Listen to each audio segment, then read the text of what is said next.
السلام علیکم ورحمۃ اللہ وبرکاتہ۔ آج کا لیسن سورہ آل عمران کی آیت نمبر 42 سے 46 تک ہے، پارہ نمبر 3۔ اعوذ باللہ من الشیطان الرجیم، بسم اللہ الرحمن الرحیم۔ رب اشرح لی صدری ویسر لی امری واحلل عقدۃ من لسانی یفقہوا قولی رب زدنی علما اللہم فقہنا فی الدین۔ وَإِذْ قَالَتِ الْمَلَائِكَةُ يَا مریم، اور جب کہا فرشتوں نے اے مریم، اِنَّ اللَّهَ اصْطَفَاكِ وَطَهَّرَكِ، بے شک اللہ نے تجھے چن لیا اور تجھے پاک کیا، وَاصْطَفَاكِ عَلَى نِسَاءِ الْعَالَمِينَ، اور چنا تجھ کو جہان والی عورتوں پر۔ یا مریم اقنتی لربکی، اے مریم فرما بردار ہو جا اپنے رب کے لیے، واسجدی، اور سجدہ کر، وارکعی مع الراکعین، اور رکوع کرنے والوں کے ساتھ۔ اس آیت سے معلوم ہوتا ہے کہ جن دنوں میں سیدنا مریم ہیکل کے حجرہ میں مقیم رہ کر اللہ کی عبادت میں مصروف رہا کرتی تھیں، انہی دنوں فرشتے ان سے ہم کلام ہوا کرتے تھے۔ فرشتوں نے ہی سیدہ مریم کو اطلاع دی کہ اس کا پروردگار اس پر کس قدر مہربان ہے کہ اس نے سارے جہان کی عورتوں پہ اس کو فضیلت دی ہے۔ اس لیے نبی صلی اللہ علیہ وسلم نے فرمایا کہ مردوں میں تو بہت سے باکمال ہو کر گزرے ہیں، مگر عورتوں میں کوئی کامل نہیں سوائے مریم بنت عمران اور آسیہ زوجہ فرعون کے۔ یہ بخاری کی حدیث ہے۔ جیسے نبی صلی اللہ علیہ وسلم نے فرمایا، جنت میں 4 عورتیں جنتی عورتوں کی سردار ہوں گی، ان میں ایک حضرت مریم علیہ السلام، ایک حضرت آسیہ جو فرعون کی بیوی تھی، ایک حضرت خدیجہ رضی اللہ عنہا، اور حضرت فاطمہ رضی اللہ تعالی عنہا۔ تو فرشتے آ کے کہتے کہ مریم، اللہ نے تجھے چن لیا اور تجھے پاک کر دیا ہے، یعنی دنیا کی بہت ساری علائشوں سے جو ایک جوان عورت کے ساتھ ہوتی ہیں، دوسروں کے بارے میں کوئی بری فیلنگ، بری نظر، بری بات، تمام چیزوں سے، کیونکہ وہ کسی سے زیادہ ملتی جلتی نہیں تھی، اپنے حجرہ میں رہتی تھی، اور تمہیں جہان والی عورتوں پہ بھی چنا ہے، تو مریم اب تم اس کے بدلے میں کیا کرو، مزید فرما بردار ہو جو اپنے رب کے لیے۔ وہ عبادت ہی تو کرتی تھی سارا دن، لیکن اللہ کے اس چناؤ پر مزید فرما برداری کا حکم کہ سجدے بھی کرو اور باجماعت نماز ادا کرنے کی طرف اشارہ ہے۔ وارکعی مع الراکعین، ظاہر ہے وہ حجرہ میں رہتی تھی اور ہیکل کے پاس تھا، تو باجماعت وہاں نماز کی جاتی تھی، تو ان کو بھی ساتھ پڑھنے کا حکم ہے۔ اس سے یہ بھی پتہ چلتا ہے کہ عورت باجماعت نماز پڑھ بھی سکتی ہے، پڑھا بھی سکتی ہے، عورتوں کے درمیان کھڑے ہو کر فرض نماز بھی کرا سکتی ہے، نوافل بھی کرا سکتی ہے۔ ذالک من انباء الغیب، یہ غیب کی خبروں میں سے ہیں، نوحیہ الیک، ہم آپ کی طرف وحی کرتے ہیں، وما کنت لدیہم اذ یلقون اقلامہم، اور نہ تھا تو ان کے پاس جب وہ ڈال رہے تھے اپنی کلمیں، ایہم یکفل مریم، کون ہوگا کفیل مریم کا، وما کنت لدیہم اذ یختصمون، اور نہ تو اس وقت ان کے پاس تھا جب وہ جھگڑا کر رہے تھے۔ یہاں اللہ تعالیٰ نے نبی صلی اللہ علیہ وسلم کو مخاطب کر کے فرمایا کہ میرے نبی، یہ تم سے ہزاروں سال پہلے کی باتیں تمہیں کوئی بتانے والا نہیں، ہم بتا رہے ہیں وحی کے ذریعے۔ نہ تو غیب کو جانتا ہے، نہ تجھے ان چیزوں کے بارے میں کچھ بھی علم ہے کہ تم سے پہلے کیا کچھ ہو چکا، تو ہم آپ کو بتا رہے ہیں وحی کے ذریعے۔ اور ان کے پاس تم نہیں تھے جب وہ آپ کلمے ڈال رہے تھے، یعنی قرآن اندازی کر رہے تھے کہ مریم کی کفالت کون کرے گا، کیونکہ پہلے تو جیسے میں نے بتایا کہ وہ رکھنے پہ اتنے راضی نہیں تھے، تو ان کی والدہ نے جو خواب کا ذکر کیا، جو انہوں نے کوئی ان کے بارے میں دیکھا تھا، تب پھر وہ سب ہی کہنے لگے کہ یہ نیکی کا کام ہم کریں گے، یعنی نیکی کے کام سے پیچھے ہٹنے والے نہیں تھے،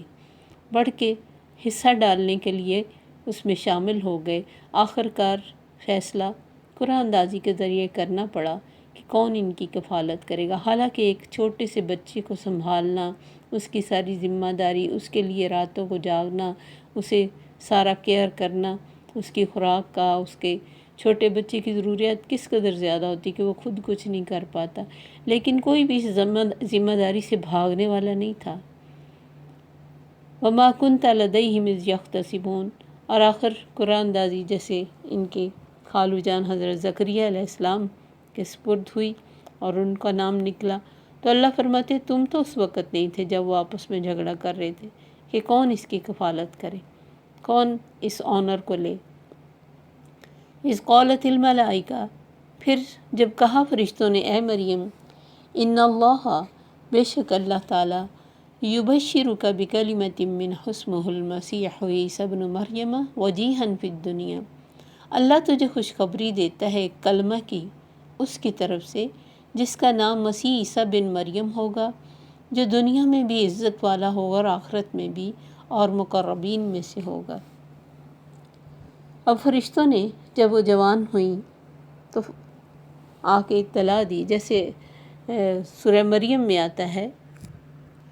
وَاتَّخَذَتْ مِن دُونِهِمْ حِجَابًا، وہ کہیں پردے میں تھیں اپنے کسی کام کے لیے، فَأَرْسَلْنَا إِلَيْهَا رُوحَنَا فَتَمَثَّلَ لَهَا بَشَرًا سَوِيًّا، تو ہم نے اس کی طرف اپنے روح کو بھیجا، یعنی جبرائیل علیہ السلام کو اپنی طرف سے بھیجا، جس نے ایک انسان کی شکل اختیار کی اور ان کے سامنے آ کے کھڑا ہو گیا۔ قالت انی اعوذ بالرحمن منک ان کنت تقیا، کہنے لگی میں رحمان کی پناہ مانگتی ہوں تجھ سے اگر تو پرہیزگار ہے، یعنی کیوں میرے سامنے آ گیا، کون ہو تم؟ قال انما انا رسول ربک، تو آگے سے جبرائیل علیہ السلام نے جواب دیا میں تیرے رب کی طرف سے بھیجا گیا ہوں، لیہب لک غلاما زکیا، تاکہ تجھے ایک لڑکے کو ہبہ کرنے کے بارے میں بتاؤں۔ تو وہ یعنی یہ چیز ساری مریم صورت میں واضح کر کے بتائی۔ یہاں صرف یہ ذکر ہے کہ انہوں نے کہا کہ اللہ تجھے ایک کلمے کی خوشخبری دیتا ہے، کیونکہ عیسیٰ علیہ السلام اللہ کے کلمہ کن سے پیدا ہوئے تھے،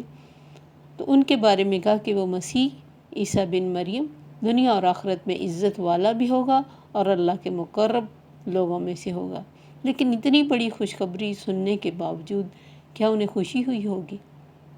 کیونکہ وہ روٹین سے ہٹ کے ایک الگ سی بات تھی جو کسی بھی لڑکی کے لیے بہت بڑی بات کہ شادی کے بغیر اس کے بچہ ہو۔ مسیح آپ کا لقب تھا، اس کی کئی وجہیں بیان کی گئیں۔ ایک تو یہ کہ ہیکل سلیمانی میں یہ دستور تھا کہ جس شخص کو وہ پاک باز سمجھتے تو وہاں کے رہنے والے جو مجاور تھے یا کاہن تھے زیتون کے تیل سے اس کو مس کرتے، یعنی اس کو مالش جیسے کرتے اور جسم پہ مل دیتے۔ اس لحاظ سے بھی آپ مسیح مشہور ہوئے، اور دوسری وجہ یہ کہ آپ نے عمر بھر سیر و سفر اور سیاحت میں گزار کر رسالت کا فریضہ انجام دیا، اس لحاظ سے بھی آپ مسیح کہلائے۔ اور عیسیٰ آپ کا اصل نام ہے اور ابن مریم آپ کی کنیت نہیں بلکہ یہی آپ کا نسب ہے، کیونکہ آپ بن باپ کے پیدا ہوئے، لہٰذا قرآن میں ہر جگہ آپ کو ماں کی طرف منسوب کیا گیا، اور آپ کے بن باپ پیدا ہونے پر یہ سب سے بڑی دلیل ہے کہ اللہ نے ہمیشہ عیسیٰ بن مریم کہا، کسی بھی عورت اور مرد کا اللہ نے اس طرح نسب بیان نہیں فرمایا۔ تیسری صفت یہ ہے کہ دنیا آخرت دونوں جگہ وجیح باروب شخصیت ہوگی۔ وجیح وہ شخص ہوتا ہے جس کے روب اور وقار کی وجہ سے کوئی اس کے منہ پہ تانا نہ دے سکے، کیونکہ یہودیوں نے آپ کو ولد الحرام کا تانا دیا تھا، مگر منہ پر کبھی ایسا کہنے کی ان کو جرت نہیں ہو سکی تھی۔ پھر یہ کہ مس آپ ٹچ کر کے تو پیدائشی اندھے کو اور برس کے بیمار کو ٹھیک کر دیتے تھے اور مردوں کو زندہ کرتے تھے۔ پھر مقربین میں سے ہوگا، یہ بھی ایک پانچویں صفت کہ اللہ کے مقرب بندوں میں ہوگا، دنیا میں بھی اور آخرت میں بھی۔ اس کے بعد اللہ نے فرمایا وَيُكَلِّمُ النَّاسَ فِي الْمَهْدِ وَكَهْلًا، اور لوگوں سے پنگھوڑے میں اور کہولت میں بات کرے گا، کیونکہ جب مریم علیہ السلام ان کو لے کے آ رہی تھی تو اللہ تعالیٰ نے ان سے کہا کہ کیونکہ ان کو بہت زیادہ ٹینشن تھی کہ میں کیا بتاؤں اپنی قوم کو جا کر کہ یہ بچہ، مجھے تو پتہ ہے اللہ کا معجزہ ہے، قوم کیسے یقین کرے گی، اتنے لوگوں کو میں کیسے فیس کروں گی۔ اس لیے ایک جگہ کہتی ہیں یا لیتنی مت قبل ھذا وکنت ناسیا منسیا، ہائے کاش میں اس سے پہلے مر گئی ہوتی اور بھولی بھلائی ہوتی، کوئی مجھے جانتا نہ ہوتا۔ تو اللہ تعالیٰ نے فرمایا تمہیں کچھ کہنے کی ضرورت نہیں، جب قوم تم سے سوال کرے تو اس بچے کی طرف اشارہ کر دینا تو یہ بات کرے گا۔ تو جب وہ اپنی قوم میں ان کو لے کے آئیں، انہوں نے کہا مریم، یہ بھی سورہ مریم میں ذکر ہے کہ فَأَتَتْ بِهِ قَوْمَهَا تَحْمِلُ، تو اس کو لے کے اپنی قوم میں اٹھائے ہوئے آئیں، کہنے لگے یا مریم لقد جئتی شیئا نُخْرِیًّا، اے مریم تو عجیب ہی چیز لے کے آ گئی ہے، یا اخت ہارون، اے ہارون کی بہن، نہ تیری ماں کوئی برے کام کرنے والی، نہ تیرا باپ، تو کیا لے کے آ گئی؟ فَأَشَارَتْ إِلَيْهِ، تو انہوں نے بچے کی طرف اشارہ کیا۔ قَالُوا كَيْفَ نُكَلِّمُ مَنْ كَانَ فِي الْمَهْدِ صَبِيًّا، کہنے لگے ہم سے یہ بچہ کیسے بات کرے گا، چھوٹا سا گود میں جو بچہ ہے۔ لیکن وہ فوراً بول اٹھے، کیونکہ وہ معجزے سے پیدا ہوئے تھے، اور دوسرا بڑا معجزہ اللہ نے، اس سے بڑی دلیل کوئی ہو نہیں سکتی تھی کہ دنیا میں کوئی بھی ان کو سیٹسفائیڈ کر سکتا۔ اللہ نے اس عمر میں بچے کو بلوایا جس میں دنیا کے صرف چند بچے بولے ہیں، ان میں ایک یہ بھی تھے۔ تو انہوں نے کہا انی عبد اللہ،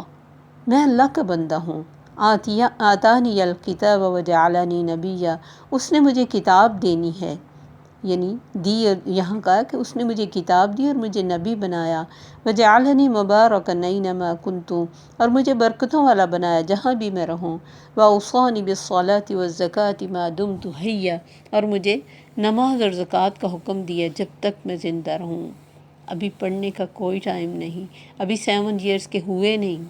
پیدا ہوتے نماز اور زکوٰۃ کا بتا رہے ہیں۔ وَبَرًّا بِوَالِدَتِی، اور حسن سلوک کرنے والا اپنی والدہ سے، وَلَمْ يَجْعَلْنِی جَبَّارًا شَقِیًّا، اور مجھے زبردست اور بدبخت نہیں بنایا، وَسَلَامٌ عَلَیَّ یَوْمَ وُلِدتُ وَیَوْمَ أَمُوتُ وَیَوْمَ أُبْعَثُ حَیًّا، اور مجھ پر سلامتی ہے اللہ کی طرف سے جس دن میں پیدا ہوا، جس دن میں مروں گا، اور جس دن میں دوبارہ زندہ کر کے اٹھایا جاؤں گا۔ تو اس طرح انہوں نے جھولے میں ساری بات کی، اور بہترین طریقے سے، جیسے ایک سمجھدار انسان بات کرتا ہے۔ وَقَحْلًا وَمِنَ الصَّالِحِينَ، اس لیے اللہ نے کہولت کا ذکر کیا کہ جب وہ دوبارہ دنیا میں آئیں گے، دمشق کی ایک مسجد پہ اتریں گے، فرشتوں کے ساتھ آئیں گے، تو بہت نپے تلے الفاظ میں لوگوں سے بات کیا کریں گے، دنیا میں بہت انصاف کی حکومت قائم کریں گے، اور نیکوں میں سے ہوں گے، یعنی پیدا بھی نیک ہوئے، دوبارہ آئیں گے تب بھی صالحین میں سے ہوں گے، اور اللہ تعالیٰ کے مقرب بندے ہوں گے، جیسے کہ پیچھے اللہ نے فرمایا کہ دنیا آخرت میں مقرب ہوں گے۔ نبی صلی اللہ علیہ وسلم نے فرمایا جھولے میں 3 بچوں کے سوا کسی نے بات نہیں کی، ان میں سے ایک عیسیٰ بن مریم ہیں، اور دوسرے بنی اسرائیل کا وہ بچہ جسے جریج کے ساتھ منسوب کیا گیا کہ جریج ایک نیک شخص تھا، کسی نے ان کو برا بنانے کے لیے کسی عورت کے ساتھ زنا کا الزام لگایا، تو انہوں نے اس بچے کو جو اس عورت کا پیدا ہوا، اس بچے کو ہاتھ مار کے کہا کہ تو کس کا بچہ ہے، تو وہ بول کے اس نے بتا دیا کہ میں فلاں کا بچہ ہوں، جس سے ان کی برات، یعنی وہ بری ہوئے۔ اور تیسرا ایک بچہ جس کو اس کی ماں فیڈ کرا رہی تھی، اس کے پاس سے ایک سوار گزرا، اس نے کہا کہ میرے بچے کو یا اللہ ایسا کر دے، بڑی شان شوکت سے گزرا، بچے نے فیڈ کو چھوڑ کے کہا اللہ مجھے ایسا نہ کرنا، اور پھر فیڈ پینے لگ پڑا۔ پھر اس کے بعد ایک شخص گزرا جس کو لوگ مار رہے تھے، تو ماں نے کہا یا اللہ میرا بچہ ایسا نہ کرنا، تو بچے نے فیڈ کو چھوڑ کے کہا کہ اللہ مجھے ایسا کر دینا۔ اور جب ماں نے پوچھا کہ تم نے ایسے کیوں کہا، ایک اچھے انسان کو جسے میں نے دیکھ کے کہا تم ایسے ہو، تم نے کہا نہ ہو، اس نے کہا وہ برا انسان تھا ماں جو تمہیں اچھا لگا، اور جو ماریں کھا رہا تھا وہ اللہ کی راہ میں مار کھا رہا تھا، اس لیے میں نے کہا۔ تو یعنی یہ کچھ لوگ بچے 3 جو دنیا میں بولے، بخاری کی یہ حدیث ہے۔ تو ان کی یہ باتیں، یہ سب اللہ کی قدرت کاملہ کی بہت بڑی دلیل تھی کہ وہ ایک تو بغیر باپ کے پیدا ہوئے، جو ان کی ماں کو مشکوک نظروں سے دیکھتے ہیں، ان کے لیے یہ بہت بڑا سچ تھا کہ بچہ اس عمر میں بولا جس عمر میں بہت کم کوئی بول سکتا ہے، یعنی سوائے اللہ کے معجزے اور حکم کے بغیر کوئی بچہ نہیں بول سکتا، اور بعد میں وہ نارمل بچوں کی طرح اپنے ٹائم پہ بولے، صرف اس وقت چند باتیں کر کے پھر خاموش ہو گئے۔ تو اللہ تعالیٰ کے یہ معجزے، اللہ کے بارے میں کسی بھی طرح کا کوئی گمان کہ اللہ کیسے کر سکے گا، انتہائی بیوقوفی ہے۔ وہ اتنی بڑی کائنات کو چلانے والا، کچھ بھی کرنے پہ قادر ہے، جیسے آگے اللہ نے فرمایا مجھے تو کن ہی کہنا پڑتا ہے۔ تو اللہ ہمیں ان چیزوں کی سمجھ دے کہ ہم ایز اٹ از اللہ کی باتوں پر ایمان لائیں، یہی تقویٰ ہے۔ السلام علیکم ورحمۃ اللہ وبرکاتہ۔ سبحانک اللہم وبحمدک، اشہد ان لا الہ الا انت، استغفرک واتوب الیک۔